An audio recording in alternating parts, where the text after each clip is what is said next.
Olá a todos, bem-vindos à aula de cuidados paliativos em pacientes com insuficiência cardíaca avançada. É um prazer estar ministrando essa aula para vocês. Meu nome é Daniel Deissante, eu sou médico com formação em cardiologia, fiz aqui no Instituto do Coração, tenho tido especialista pela Sociedade Brasileira de Cardiologia, terapia intensiva e área de atuação em medicina paliativa. Atualmente eu sou um dos médicos do Serviço de Interconsulta de Cuidados Paliativos do HC e também diretor do Grupo de Estudos de Cuidados Paliativos da Sociedade de Cardiologia do Estado de São Paulo. Bom, meu intuito hoje é falar um pouquinho sobre a aplicação dos cuidados paliativos dentro de pacientes com insuficiência cardíaca. Retomando um pouquinho do conceito, eu vou trazer aqui a definição de cuidados paliativos da Organização Mundial de Saúde de 2002. Ela já foi revista algumas vezes, existem outras definições de outras organizações, mas eu acho ela muito objetiva e completa. Traz aqui alguns pontos chaves. Os cuidados paliativos eles devem ser feitos por uma equipe multidisciplinar. É necessário, é bom, é desejável que a gente tenha profissionais das diversas profissões atuando sobre um paciente que ele é complexo, por definição. Então, eu preciso ter um profissional que atenda direito à saúde mental, questão social, espiritual, os sintomas físicos muito bem paliados. Qual que é o objetivo do cuidado paliativo? Isso aqui está nos princípios. A melhoria da qualidade de vida para pacientes e familiares. Então, ninguém está falando aqui de um cuidado específico de quem está morrendo, ninguém está falando de um cuidado específico de quando não tem mais terapêutica para mudar a doença de base. A gente está falando em proporcionar qualidade de vida, bem-estar, dignidade. Quando que a gente precisa disso num curso de doença? A qualquer momento. Então, o gatilho que propõe os cuidados paliativos é o que a gente vai pensar quando a gente precisa dos cuidados paliativos, quando a gente precisa fazer práticas de cuidados paliativos. Quando a gente tem sofrimento, quando a gente tem perda da qualidade de vida frente a uma doença que ameace a vida. Qualquer doença, a qualquer momento. Pode ser uma doença no estágio inicial, pode ser uma doença com proposta curativa ou não. Se a gente está observando um sofrimento, seja ele um sintoma físico, psíquico, social, espiritual, qualquer um desses, com prejuízo da qualidade de vida, a gente tem a indicação de fazer as práticas de cuidados paliativos. Não necessariamente por uma equipe especialista, mas os princípios do cuidado, e aí cuidados paliativos tem duas palavras, né? Cuidados paliativos. Cuidados é cuidar, é atenção, é se debruçar sobre alguém, sobre a preocupação que um sofrimento está causando naquela pessoa, naquele familiar, naquele ente querido. E paliativos vem do pallium, no latim, que significa manto. Manto no sentido de cobrir, no sentido de proteção contra aquilo que está causando mal. Então, esses são os princípios norteadores das práticas de cuidados paliativos. E como é que a gente vai agir? Prevenindo e aliviando esse sofrimento. E aí a gente tem técnicas, não é só ser carinhoso, não é ser só agir com bom senso, mas a gente tem técnicas que embasam o nosso estudo, a nossa prática. Então, tudo que a gente vai fazer na nossa vida precisa ter uma referência científica. Claro que a empatia é um pilar fundamental, a comunicação é outro pilar fundamental, mas tudo isso tem que estar muito bem embasado do ponto de vista técnico e ético para a gente poder agir com cuidados paliativos, seja na cardiologia, seja em qualquer outra doença. Mas a gente percebe que existe uma grande dificuldade de fazer cuidados paliativos na cardiologia, muito maior do que em outras doenças, como por exemplo o câncer. A gente tem lá, né, da década de 60, o movimento hospice moderno, onde surgiram os hospices, Cicely Saunders lá em Londres, que a grande maioria dos hospices eram para final de vida, principalmente para pacientes com câncer. E esse padrão ainda mantém até os dias atuais, onde a maior parte dos pacientes referidos para cuidados paliativos são pacientes oncológicos. E a gente tem algumas evidências do porquê que isso é tão difícil.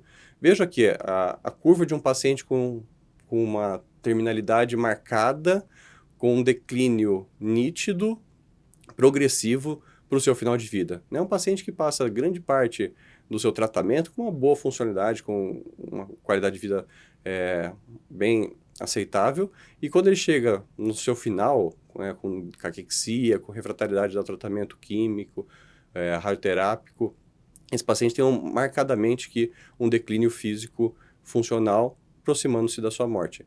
O paciente com fragilidade, as demências, essa curva é mais extensa, podendo durar anos ou décadas, e a gente tem declínios pouco notáveis, né, pequenas intercorrências, não se percebe tão nitidamente que esse paciente vai perdendo a sua funcionalidade, a sua condição clínica. Isso pode durar, como eu falei, muito tempo até chegar na sua morte.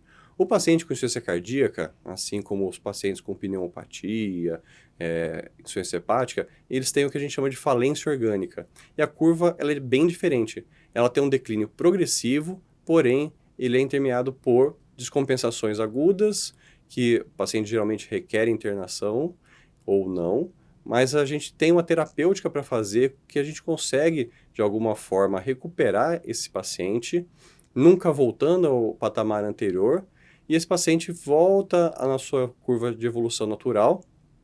Esse espaço de tempo aqui ele é variável, a frequência, a quantidade de vezes que esse paciente vai descompensar é totalmente variável, a gente não tem como prever, não tem como mensurar isso aqui, mas a gente vai ter um curso de doença que vai ser intercalado por pioras e melhoras, mas sempre todas as doenças vão ter um declínio progressivo, obviamente se a gente não tiver um tratamento objetivo para modificar esse curso natural. Por exemplo, um paciente que está decaindo, eu venho aqui e faço um transplante cardíaco, esse transplante é bem sucedido, e ele volta a ter uma curva de evolução diferente, ele volta a ter uma boa funcionalidade, volta a ter um prognóstico bem melhor. Mas a gente tem sempre um decréscimo. Claro que é muito mais difícil a gente mensurar um prognóstico de um paciente que pode ter N quedas do que aquele paciente que tem um declínio muito nítido, marcador do final de vida. E esse estudo aqui é bem interessante, né, da Circulation, da American Heart, que ele mostra exatamente o curso de evolução natural da insuficiência cardíaca. A gente tem uma fase inicial onde é feito o diagnóstico da insuficiência cardíaca, então aqui são feitos os testes, são feitos as implementações terapêuticas, seja elas medicamentosas, intervencionistas, e esse paciente tem uma melhora da qualidade de vida e a funcionalidade, e ele pode passar por muito tempo aqui com uma boa funcionalidade, 90%, 100%, retornando no ambulatório em classe funcional 1, isso aqui pode durar décadas. A gente vê pacientes aí chagásicos com mais de 20, 30 anos de insuficiência cardíaca trabalhando, conseguindo ter uma boa condição clínica. Claro que todo paciente cardíaco ele tem um risco maior de morte súbita. Então, essa morte súbita pode acontecer a qualquer momento, principalmente aqueles pacientes que têm um substrato anatômico de geração de focos arritmogênicos. Então, esse paciente aqui ele pode morrer mesmo tendo uma funcionalidade boa, uma condição clínica muito boa. E a gente tem ao longo do curso de evolução períodos de piora, que é possível fazer algum ajuste, e volta naquele declínio marcador da terminalidade, ele vai tendo descompensações.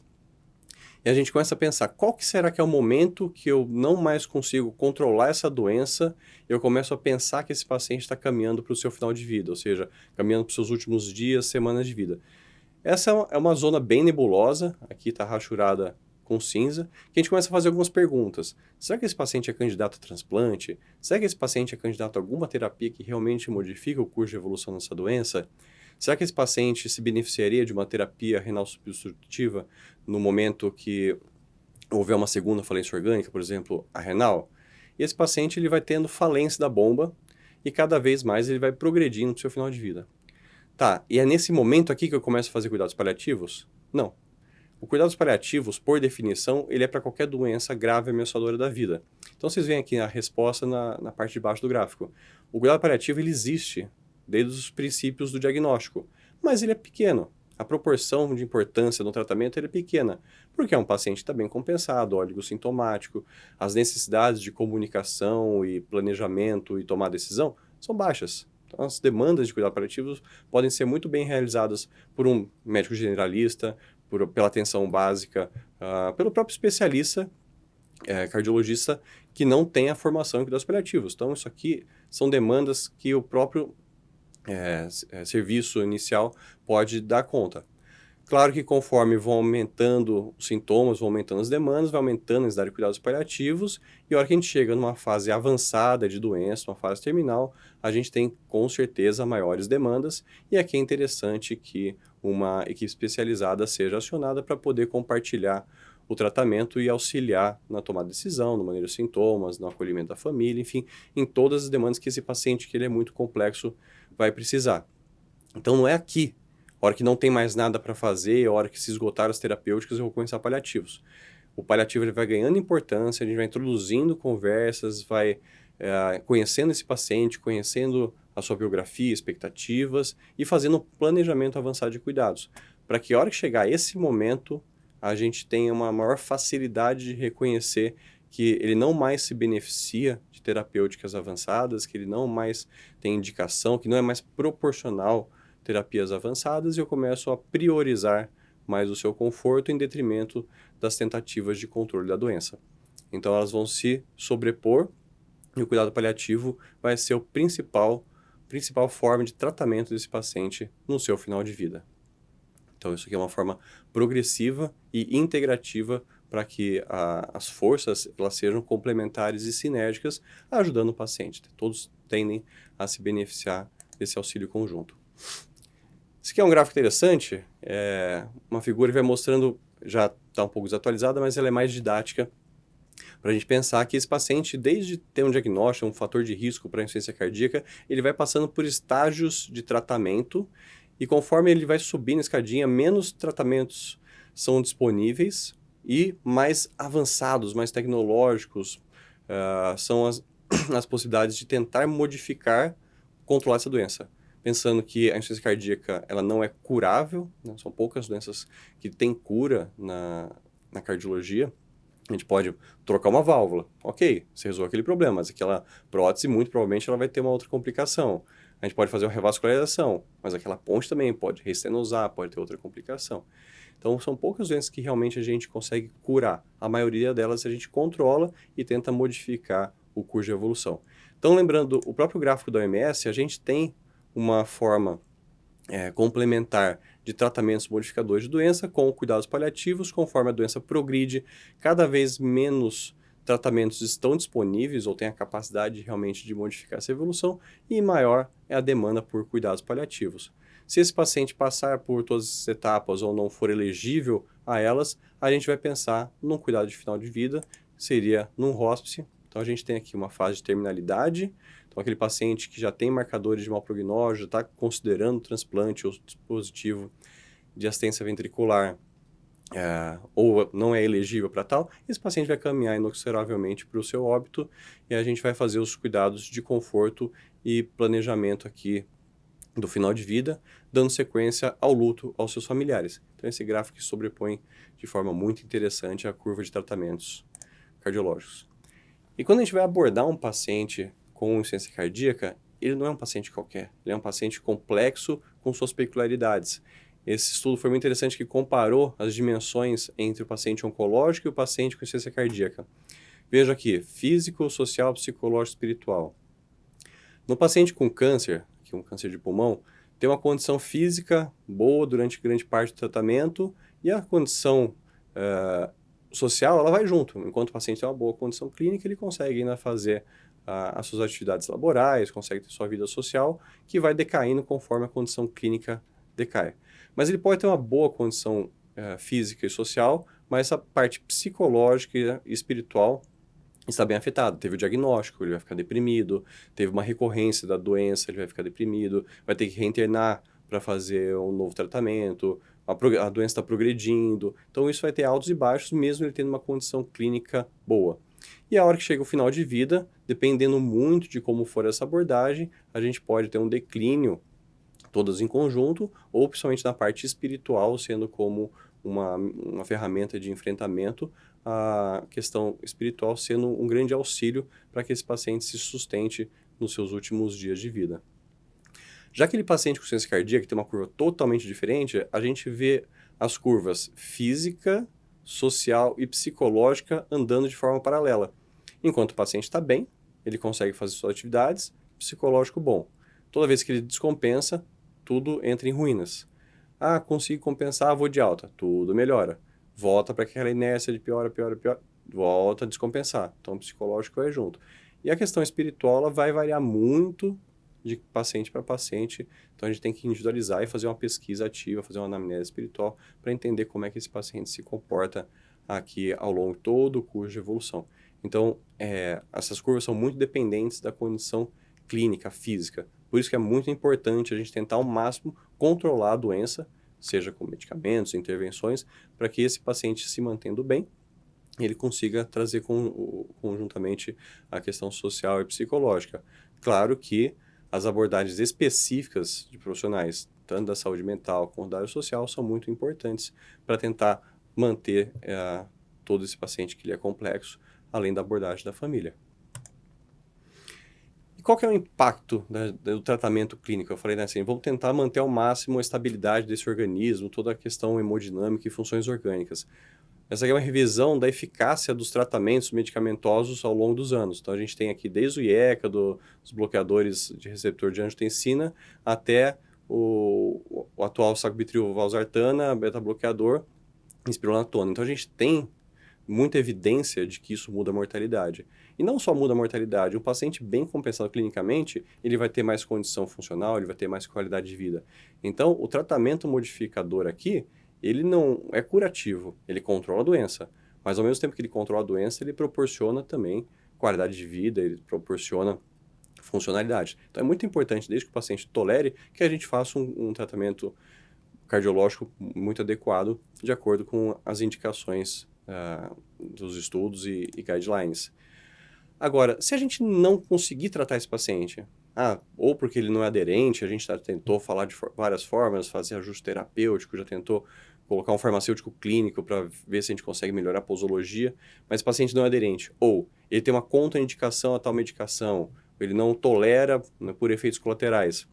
Esse estudo aqui foi feito aqui no INCOR, publicado nos arquivos brasileiros, e mostrou pacientes que usavam beta-bloqueador e IECA, aqueles pacientes que não usavam nenhum dos dois e aqueles pacientes que usavam um ou outro. Isso aqui é uma evolução em 600 dias. Então veja como há um declínio muito grande na sobrevida dos pacientes em aqui um ano, caso eles não usem, seja por qualquer motivo, a não aderência, a não prescrição desses medicamentos. Então aquele paciente que não recebe IECA ou beta-bloqueador, assim como não recebe outros medicamentos, isso vai impactar diretamente na sobrevida e, claro, vai impactar também na sua condição funcional e qualidade de vida. Então, é muito fundamental a gente fazer essa prescrição adequada e entender naquele paciente que não recebe que o prognóstico dele está limitado.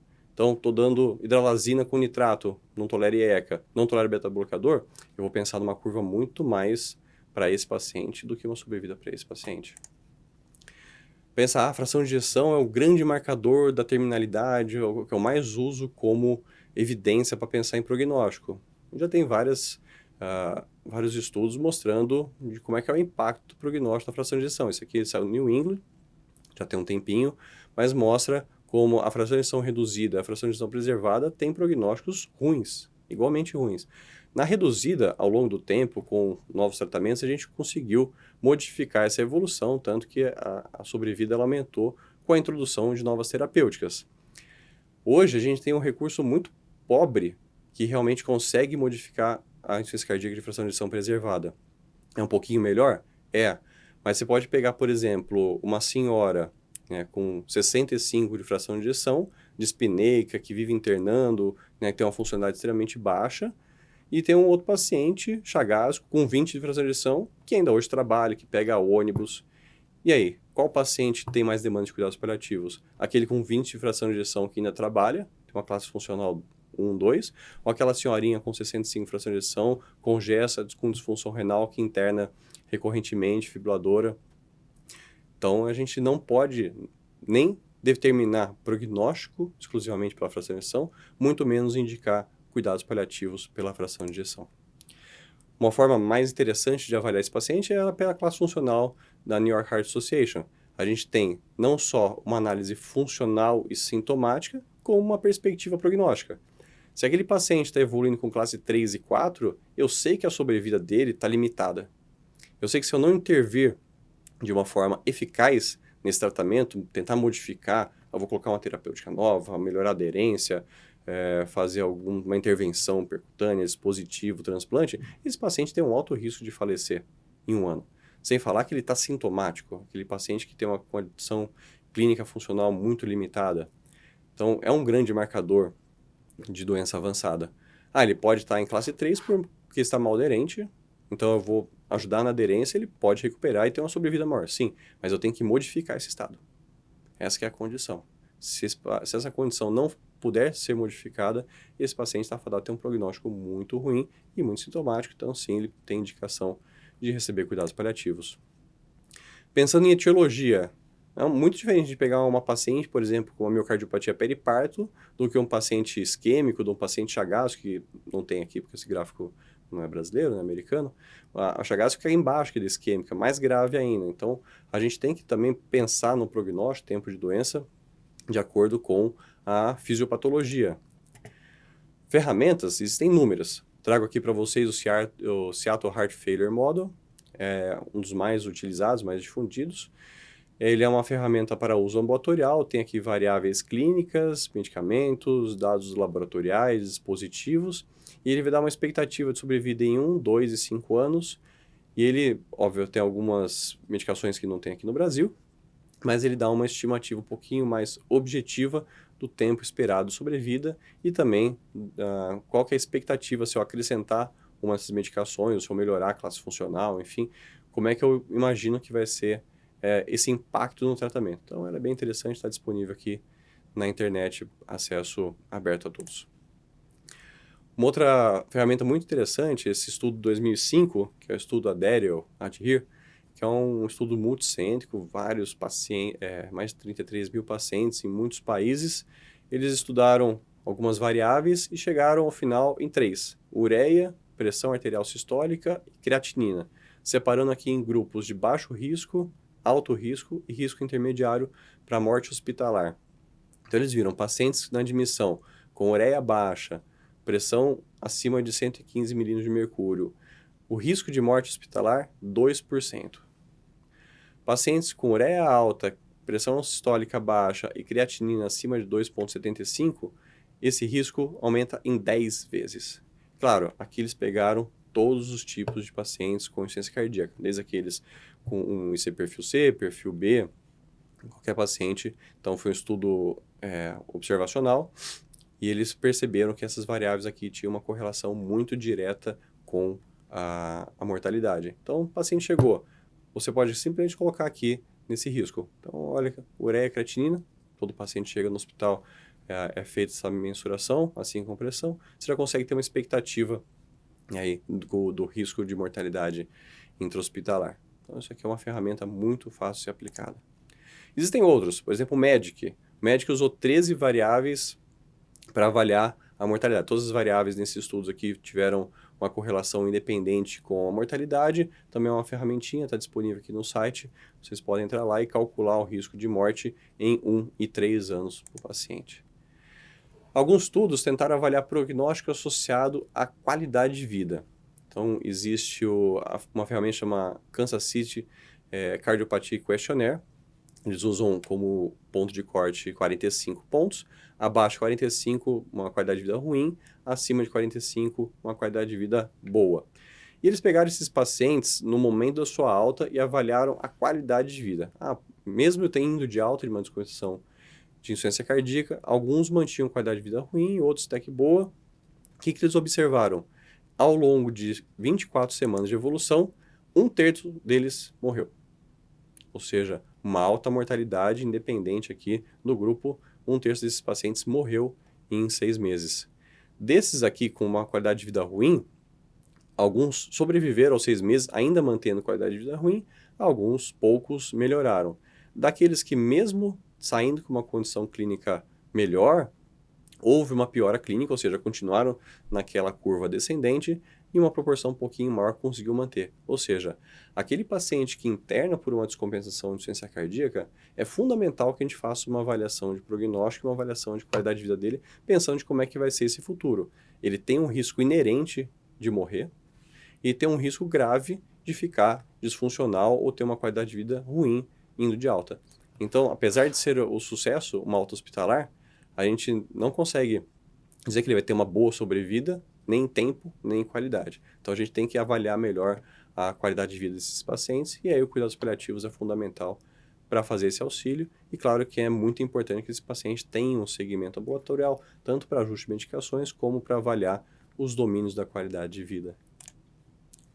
Outras ferramentas, que eu também não vou ficar me alongando aqui, o Heart Failure Survival Score, que foi feito para avaliar risco e necessidade de transplante É um paciente com risco moderado ou alto tem que ser avaliado, considerado para transplante. Se for baixo risco, ele seria um valor preditivo negativo para a necessidade de transplante, estaria descartado.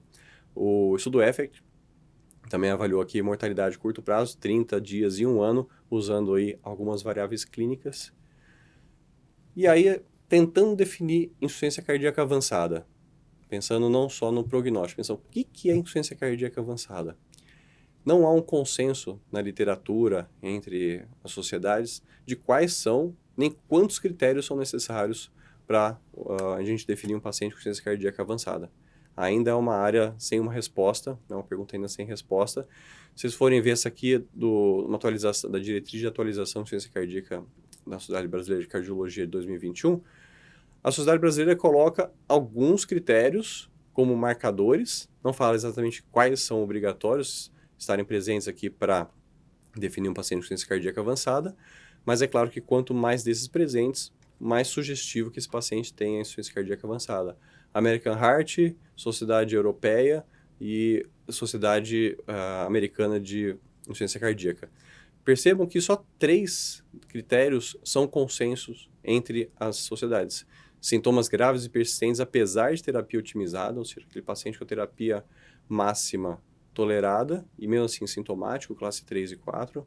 Limitação funcional importante, mais uma vez falando aqui da classe funcional, e aquele paciente com hospitalização recorrente.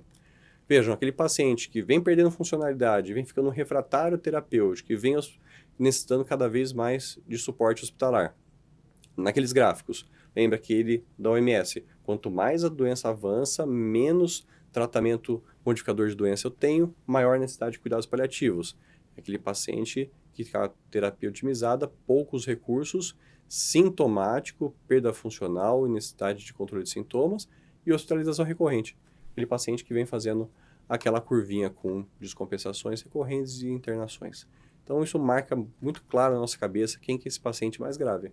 Claro, se esse paciente tiver ali intolerância a alguma medicação, uma lesão de órgão-alvo secundário, hiponatremia, um grande marcador, hipoalbuminemia, um grande marcador, aquele paciente com congestão refratária, caquexia, o valor de BNP, ok, acaba sendo um marcador, mas tem muitos pacientes com BNP alto, não necessariamente fase terminal de doença. Aqueles pacientes, por exemplo, a American Heart coloca a pressão sistólica abaixo de 90. Quantos pacientes não vêm andando na rua aí com, sei lá, 8x4, 8x5 de pressão, totalmente controlados e adaptados a esse nível de pressão, né? O Chagas, que é muito assim. Então, a nossa sociedade não coloca, né? Nenhuma das outras coloca a pressão sistólica abaixo de 90. Pensar, o paciente está dependendo de inotrópico, interna com esse perfil C, as reservas miocárdicas estão depletadas e não tem mais como manter débito cardíaco. É um grande marcador. Né? Esse perfil C aumenta muito a mortalidade dos pacientes. Disfunção de VD e hipertensão pulmonar secundária, grandes marcadores. Enfim, a gente tem alguns gatilhos aí para pensar que esse paciente tem uma EC avançada. Nós do Cuidados Paliativos gostamos dessa ferramenta, chama Gold Standard Framework, uma ferramenta inglesa, não tem uma validação no Brasil, pode ser acessada aqui nesse site. Ela é uma ferramenta de 3 etapas, começa com uma pergunta surpresa. Você se surpreenderia se esse paciente falecesse em 1 ano? Você se surpreenderia se esse paciente falecesse em 1 semana? Você se surpreenderia se esse paciente falecesse nessa internação? Se você falar, não me surpreendo. Pode ser que esse paciente faleça realmente nessa internação. Então, intuitivamente, de uma forma subjetiva, você pensa que esse paciente pode ter uma doença ameaçadora da vida com risco de falecer. E aí a gente vai refinar isso com perguntas objetivas. Então, eu tenho critérios gerais, marcadores de doença avançada, que são aplicados tanto para insuficiência cardíaca como câncer e outras doenças graves. Então, declínio físico funcional, necessidade de aumento de suporte, as admissões recorrentes, uma doença que eu considero instável, com deterioração, com sintomas difíceis de controle, pacientes com multimorbidades, paciente aí com uma condição funcional ruim, acamado, dependente de atividades básicas, não respondendo ao tratamento ou considerando critérios de irreversibilidade ou intratabilidade, aquele paciente que tem uma diretiva antecipada que optou por não mais fazer tratamentos focados em cura ou em contra a doença, e sim priorização da qualidade de vida, perda de peso, caquexia, algum evento sentinela, uma fratura de fêmur, um trauma craniano, um paciente hospitalizado numa instituição de longa permanência, albumina como um marcador. Passados esses indicadores, lógico, quanto mais indicadores, mais grave, mais risco esse paciente ter uma doença terminal, a gente passa para o passo 3, que são os critérios específicos. Tem da insuficiência cardíaca, tem do DPOC, tem da demência, tem do Parkinson, tem da insuficiência hepática. Então, eu trouxe aqui da insuficiência cardíaca especificamente. Aqueles pacientes, classe funcional NIRA 3 e 4, apesar da terapia otimizada. As hospitalizações, mais uma vez, pense naqueles gráficos. O paciente está caminhando para uma intratabilidade, para uma refratariedade, e junto com isso tem a curvinha de declínio funcional e intercorrências.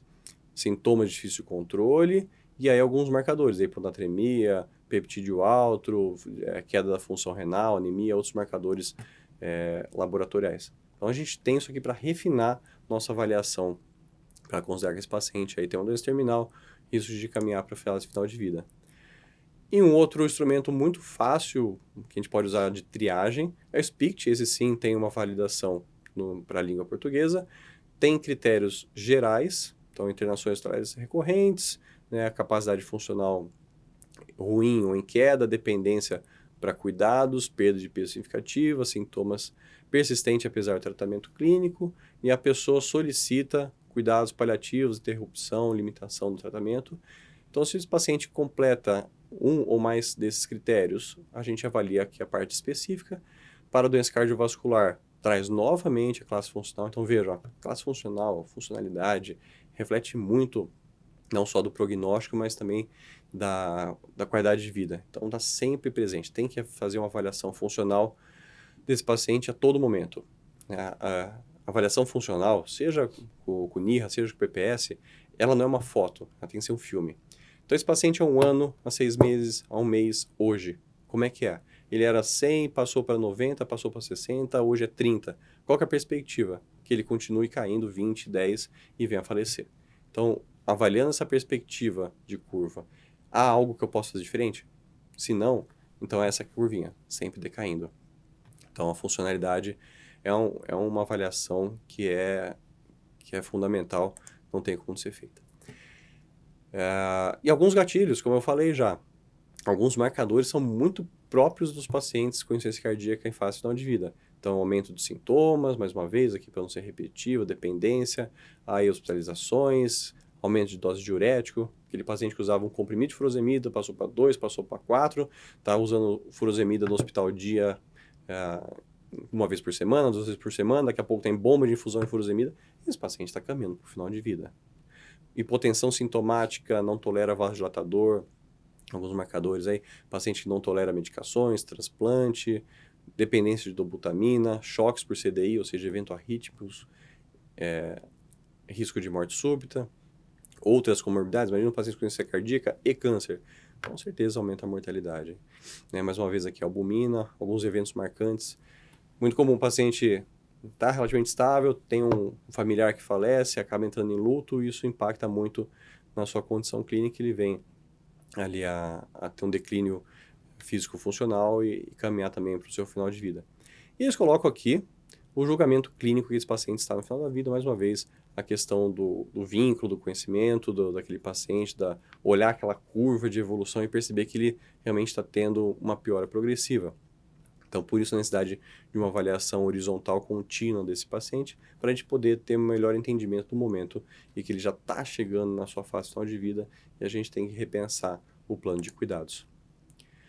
Para falar brevemente de alguns sintomas, o paciente ele tem muitos sintomas, é um paciente extremamente complexo, a gente pensa muito na dispneia, na fadiga, mas esse paciente tem dor, ele se incomoda com edema, não só edema das pernas, edema às vezes do corpo inteiro, o paciente que fica acamado tem edema de dorso, sacral. Sintomas psicológicos são muito frequentes, varia muito na literatura, mas às vezes tem referência chegando a 80% de pacientes com algum sintoma psicológico na sua fase final de vida, principalmente ansiedade e depressão. Muitos distúrbios de sono, seja por má qualidade, eu preciso dormir sentado porque eu sinto dispneia, ortopneia, enquanto eu estou tentando dormir, seja por apneia obstrutiva do sono. Então, a gente tem muito distúrbio de sono que vai corroborar com a fadiga. Sede, sintomas de boca, xerostomia, paciente que tem restrição hídrica. Lembrando, a gente mora no Brasil, país tropical, quente. É um paciente que ele tem necessidade de ingerir líquidos, mas ele sabe que ele não pode por conta dos seus sintomas, da orientação. Então, a gente tem que ter uma boa saúde bucal, orientar higiene, ter medidas para lidar com a xerostomia, saliva artificial, sorvete, chupar gelo, ajudam. Né? Um profissional da odonto ajuda bastante nesses manejos de sintomas. E sintomas gastrointestinais. Por exemplo, anorexia, aquele paciente que tem uma hepatomegalia, tem uma congestão hepática, edema de alça. Esse paciente ele vai ter um trânsito lentificado, vai ser um paciente constipado, vai intercorrer com náusea, vômitos. Então, a gente tem que sempre lembrar como é que é a função intestinal, usar um procinético, laxativo, enfim. Então, são pacientes muito sintomáticos. Vários estudos compararam a insuficiência cardíaca com pacientes com câncer avançado, por exemplo, cânceres graves como pulmão e pâncreas. Esse aqui, por exemplo, comparou pacientes com insuficiência cardíaca, fração de ejeção abaixo de 30, acima de 30 e pacientes com câncer avançado. Claro que é um N pequeno, mas é muito interessante que na avaliação de número de sintomas físicos, depressão e bem-estar espiritual, nenhuma deles teve diferença estatística, nem comparando a fração de ejeção maior ou menor que 30 com câncer avançado ou menor ou maior que 30 entre si. Então, foi não estatística mostrando uma semelhança de gravidade de sintomas entre os grupos. A gente tem que ir lá pesquisar ativamente esses sintomas. Esse estudo aqui avaliou especificamente dor nos pacientes com insuficiência cardíaca. A gente pensa muito em dor cardíaca, mas lembrar que paciente com insuficiência cardíaca também tem coluna, tem lombar, tem quadril, tem joelho, e essas são dores muito frequentes nos pacientes. Então, a gente tem uma probabilidade, uma prevalência de dor de moderada a importante para dor no peito e mais do que 90% moderada a importante dor não no peito. E olhando aqui, pacientes com dor têm mais scores de depressão e sensação de falta de ar. Lembrando aquele conceito de dor total, onde um sintoma pode impactar nos outros, pacientes que têm mais dor têm mais risco de sintomas como falta de ar ou ansiedade. Pensando que pacientes que usam CDI, né, que são como marca-passo, que fazem choque para fazer a cardioversão de desfibrilação em situações de arritmias malignas, paciente que tem um CDI com choque vai ter mais eventos de dor também. Interessantemente que a prescrição de opioides foi de apenas 34% naquela população onde eu tenho mais do que 90% de dor moderada a importante. Ou seja, medicações que são efetivas, são eficazes, que elas, se bem prescritas, elas conseguem controlar a dor, foram utilizadas em apenas 1/3 dos pacientes, numa condição onde a gente tem uma grande quantidade de pacientes com dor e dor moderada importante. Então, aqui, pelo menos, um opioide moderado, como o tramadol, poderia ser indicado aqui para muitas dessas dores. Então, também existe uma falta de controle. Primeiro, uma falta de diagnóstico. Segundo, uma falta de prescrição e controle adequado desses sintomas. A dispneia, que acaba sendo o carro-chefe dos sintomas dos pacientes com insuficiência cardíaca. Lembrando, a melhor forma de começar a controlar um sintoma é controlando a doença de base. Então, deixar esse paciente euvolêmico, evitar que ele faça um balanço hídrico positivo, orientações alimentares, restrição hídrica, importância de ter um nutricionista junto. O paciente tem uma restrição de 1.000 ml dia. Ele não toma muita água, mas ele vai lá e come meia melancia, toma 2 pratos de sopa. Isso é líquido, né? Às vezes associar diuréticos, tiazídico, diuréticos de alça, poupador de potássio. E uma coisa que acontece muito, principalmente no hospital, paciente com furosemida de 6 em 6 horas. 6 em 6 horas, invariavelmente, vai ter uma dose que vai cair no período noturno. Aquele paciente que não tem sonda vesical de demora, ele vai ter uma dose que vai fazer ele urinar muito. E isso vai impactar diretamente na qualidade do sono, que vai causar fadiga, que vai causar um prejuízo aí na sua qualidade de vida, tanto no hospital quanto em casa. Então, evitar dar diuréticos noturnos. Se esse paciente tiver com sonda vesical de demora, obviamente facilita, porque daí ele não tem que se preocupar com a diurese. Às vezes esse paciente está, por exemplo, num pronto-socorro, onde há um número limitado de funcionários, então ele vai lá, vai ficar urinado durante bastante tempo, causar assadura.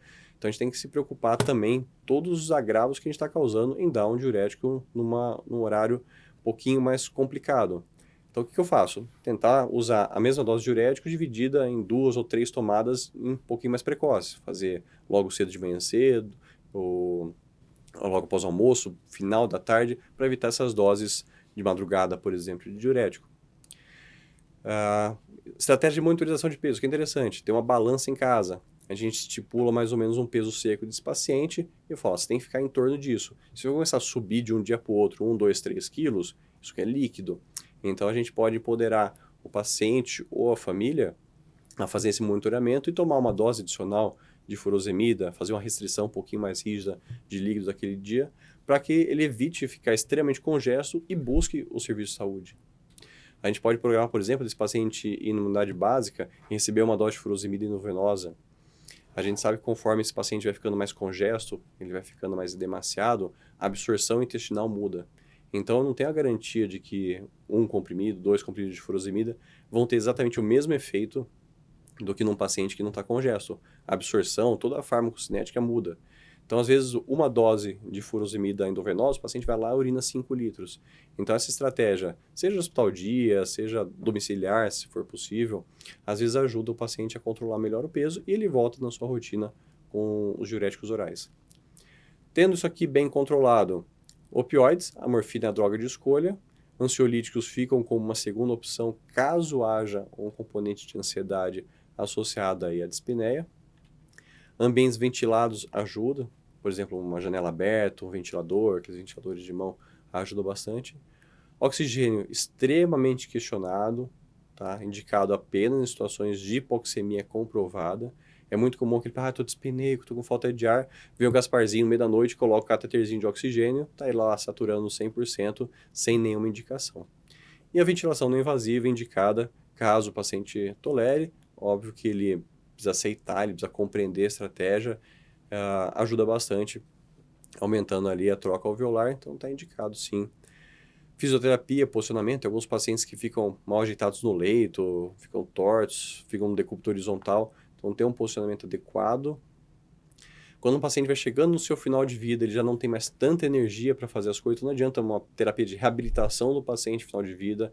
Então, uma fisioterapia mal indicada, uma tentativa de condicionamento físico para quem está chegando no seu final de vida é inadequado. Ele vai cansar, ele vai gastar mais energia, ele vai ficar com mais sintomas de fadiga e isso aí vai só prejudicar sem ter um benefício.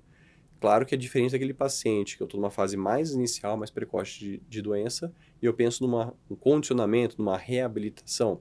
E aí é fundamental um fisioterapeuta, um terapeuta ocupacional, um educador físico para realmente ganhar condição clínica física aqui funcional. Às vezes o paciente tem dispneia por derrame pleural. Faz lá uma congestão, tem meio tórax velado, você pode considerar uma toracocentese ou até mesmo uma drenagem pleural para tirar aquele efeito de massa intratorácica e melhorar a expansibilidade, que pode melhorar a dispneia. Considerar a ultrafiltração, a diálise em situações específicas, pensando ela pode ser uma estratégia de manejo de volemia, pode melhorar sintomas, mas é uma terapêutica invasiva, uma terapêutica que de longe não é isenta de riscos, então a gente tem bem que considerar riscos e benefícios e fazer um bom planejamento avançado de cuidados para quando a gente considerar a diálise ou ultrafiltração como uma estratégia ainda proporcional nesse sentido e estabelecer limites. Ela vai começar, mas ela tem alguns limites que eu tenho que aceitar, tenho que deixar bem postos para o paciente e para a família, que caso o paciente não tolere ou a gente não atinja os objetivos, a gente vai interromper a diálise. Acho que tem que ser muito bem dialogado e deliberado. E claro que existe toda a necessidade de uma abordagem multiprofissional para a dispneia total. Questões de ansiedade, questões familiares, questões sociais, espirituais, que podem gerar a chamada dispneia total. A fadiga é outro sintoma muito frequente, principalmente em fases avançadas de doença, o paciente já nas suas últimas semanas de vida. Há uma multifatoriedade de causas para a fadiga, algumas delas provavelmente não vão responder, principalmente conforme a doença vai chegando mais na sua fase avançada. A gente pode tentar? Pode. Fazer uma transfusão, paciente anêmico, mas às vezes é só da progressão da doença e a gente não consegue controlar essa fadiga. Nos pacientes que têm disfunção ventricular, os inotrópicos podem sim ter uma ajuda. O digital em dose baixa, principalmente aqueles pacientes que têm fibrilação atrial, principalmente que fazem alta resposta ventricular, podem auxiliar, considerando todos os riscos da digoxina. Apesar de ser uma droga já em desuso, ela tem suas aplicações clínicas. Pensar que esse paciente não dorme bem, ele vai ficar cansado, ele vai ficar fadigado. A gente tem que pensar na qualidade do sono desse paciente, como é que a gente pode melhorar o sono, tá? Pensar na ventilação invasiva, pensar algumas medicações aqui, benzo, neuroléptico, né? Clorpromazina é interessante, neuleptil é interessante. Mais uma vez, programa de treinamento ou reabilitação, uma fase precoce, na fase avançada, poupar energia. E naqueles casos que a gente está vendo uma baixa perspectiva de sobrevida, talvez últimos dias, semanas de vida, a gente pode considerar corticoides dose baixa, por exemplo, 2, 4, 8 miligramas de dexametasona uma vez pela manhã cedo, tá? Mas aqueles pacientes que realmente eu não tenho uma expectativa de sobrevida muito longa, porque daí eu começo a ter muitos efeitos colaterais do corticoide, ou psicoestimulantes, modafinil, metilfenidato, que podem ajudar, mas a gente também tem que considerar todos os riscos. As evidências que a gente tem dessas medicações são extremamente baixas. Existe o risco inerente que a gente tem que considerar, mas se a gente está pensando nesses sintomas, a gente já tentou outras estratégias, acabam sendo medidas de exceção. Vou falar que eu usei poucas vezes na minha prática, não tive tanta resposta positiva. Melhora, não sei se é um efeito placebo aí também, mas não é muito frequente, né? O metilfenidato eu acho que eu usei aqui umas 2, 3 vezes, né? A dobutamina eu vou dizer que melhora sim, né? A maioria das vezes a gente tem um controle mais fino aí dos sintomas de baixo débito, que a fadiga é auxiliada, né? Falando nisso, né, alguns estudos mostraram a não eficácia de inotrópicos com relação à sobrevida, meta-análises. A gente tem um risco inerente dos usos de inotrópicos, principalmente risco de evento arrítmico, isquemia miocárdica. Então, aquele paciente que não tem uma proposta de tratamento modificador de doença, não é um candidato a um transplante, o inotrópico ele não é uma terapia de ponte para algo que vai modificar aquela evolução, a gente considera que a dobutamina ela tem uma função paliativa, no sentido de manejar sintomas. E a gente tem algumas evidências que realmente consegue melhorar a classe funcional, melhorar aqui o controle da falta de ar, melhorar o cansaço.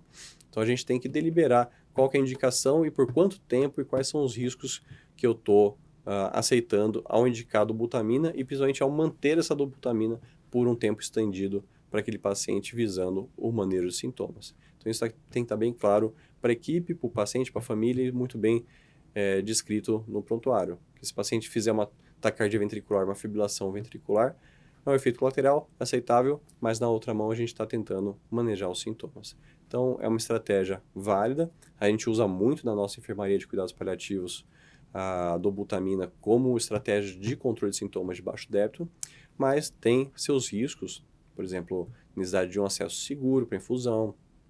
A gente não precisa ficar controlando laboratorialmente creatinina, saturação venosa central, lactato. A gente vai mais manejando de acordo com os sintomas. E aquele paciente que às vezes fica internado semanas, meses com a dobutamina até conseguir o desmame ou, infelizmente, não conseguir esse desmame e aí depender dessa dobutamina até o final de vida e acaba falecendo na internação. E a gente vê muitos pacientes desgostosos, entristecidos por não conseguirem desmamar a dobutamina e ficarem literalmente presos, amarrados ali na bomba de infusão, e isso sendo o grande limitante dele conseguir ter a alta. E todos eles querem, quero ir para casa, desliga que eu não aguento mais. Então isso é um grande sofrimento para o paciente e para a própria equipe que não consegue viabilizar esse desmame, que toda vez que desliga ou que reduz um pouquinho, esse paciente exacerba sintomas de baixo débito. Então é uma condição muito peculiar e de difícil manejo no final da vida. Pensando que esses pacientes têm algumas peculiaridades, principalmente riscos de interação medicamentosa, muito frequentemente no final da vida eles têm disfunção renal e distúrbios eletrolíticos, então pensar em quais medicações têm riscos, pensar em outras comorbidades, a polifarmácia, algumas medicações que podem levar a um risco maior aí de arritmias, bloqueios, enfim. O eletrocardiograma pode ser uma boa ferramenta, ele marca aqui uma onda em colher da intoxicação digitálica. Alguns medicamentos eles podem aumentar o intervalo QT e com isso aumentar risco de evento R sobre T e alguma arritmia maligna. A gente tem que calcular esse risco e é ideal que faça uma mensuração aí do eletrocardiograma de tempos em tempos para avaliar o QT e lembrar de fazer a fórmula do QT corrigida. Lembrando sempre que, se esse paciente está caminhando para o final da vida, lembre daquela curvinha do OMS, quanto mais paciente chega no final da vida, menos tratamento modificador é disponível, menos eles vão ter uma resposta eficaz, mais isso de efeitos colaterais. Então, aquele paciente está chegando nos seus últimos dias de vida, a ideia é desprescrever aqueles que não têm mais impacto em sobrevida, que eu não estou mais conseguindo manejar sintomas com eles, e aí deixar exclusivamente aqueles medicamentos que visam conforto. Por exemplo, o inotrópico, aqui representado pela digoxina, e os diuréticos. Então, qual que é o impacto de você manter uma estatina, que a ideia é reduzir mortalidade em anos, se aquele paciente vai viver horas, dias? Não faz sentido nenhum manter aquela estatina. Aspirina e outros afins. Então, realmente, o paciente vai ter benefício com a medicação? Caso contrário, desprescreva. É menos remédio, é menos efeito colateral, é menos risco para o paciente também, e é menos comprimido que ele tem que ficar lá tomando, coitado, né? Senão a gente tem uma polifarmácia para o paciente nos seus últimos dias de vida. Bom, para encerrar aqui a aula, pensando em tudo isso, o que acontece se eu não indicar cuidados paliativos para o meu paciente cardiopata? Bom, se eu não pensar que eu preciso fazer cuidados paliativos, tem uma grande chance dele não receber cuidados paliativos. Então, o primeiro passo de fazer cuidados paliativos é pensar que ele pode ser um paciente que necessite de cuidados paliativos. Caso não pense ou demore para pensar, isso vai ser feito só no final da vida. Volta a ser aquela discussão. Eu só vou colocar cuidados paliativos na vida do paciente no momento que eu não tiver mais nada para fazer. E aí eu negligenciei, eu deixei de abordar adequadamente muitos sintomas e sofrimentos que ele apresentou ao longo de bastante tempo. A gente não mais faz aquela ideia de integração, de progressão. A gente acaba sendo só um cuidado específico de final de vida.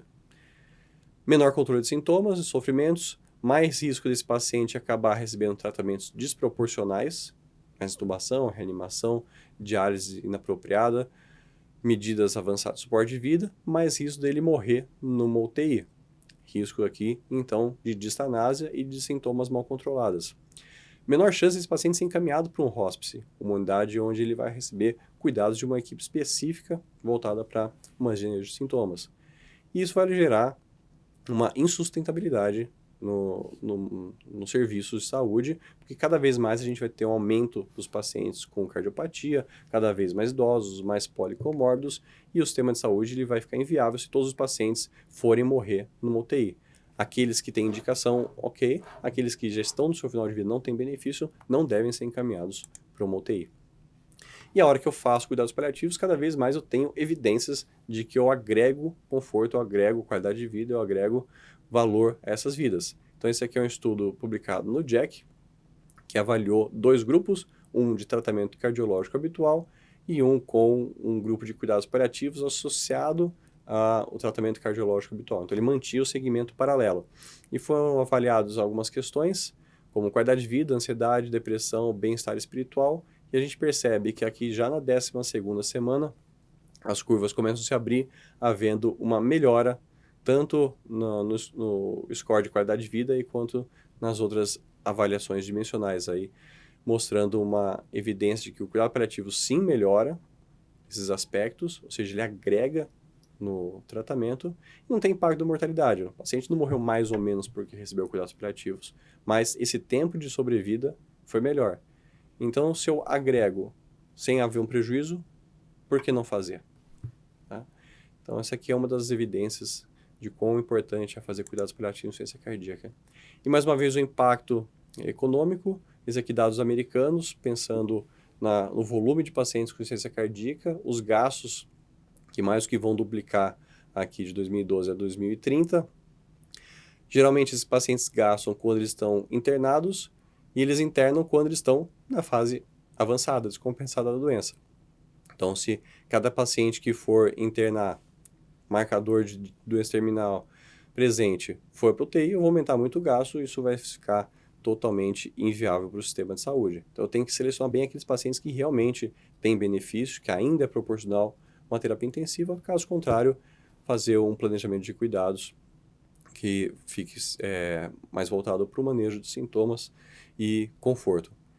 Aquele paciente que descompensa e recebe alta, eu tenho que lembrar que ele tem um alto risco de falecer, e dentre aqueles que sobrevivem, tem um alto risco de ter sintomas compensados, baixa qualidade de vida, então eu tenho que fazer um planejamento enquanto internado e no momento da alta para fazer um segmento ambulatorial. Senão o sistema ele não se sustém e o paciente com certeza ele tem um alto risco aí de ficar descompensado e sintomático. Então essa integração, esse planejamento tem que ser ativo por parte da equipe.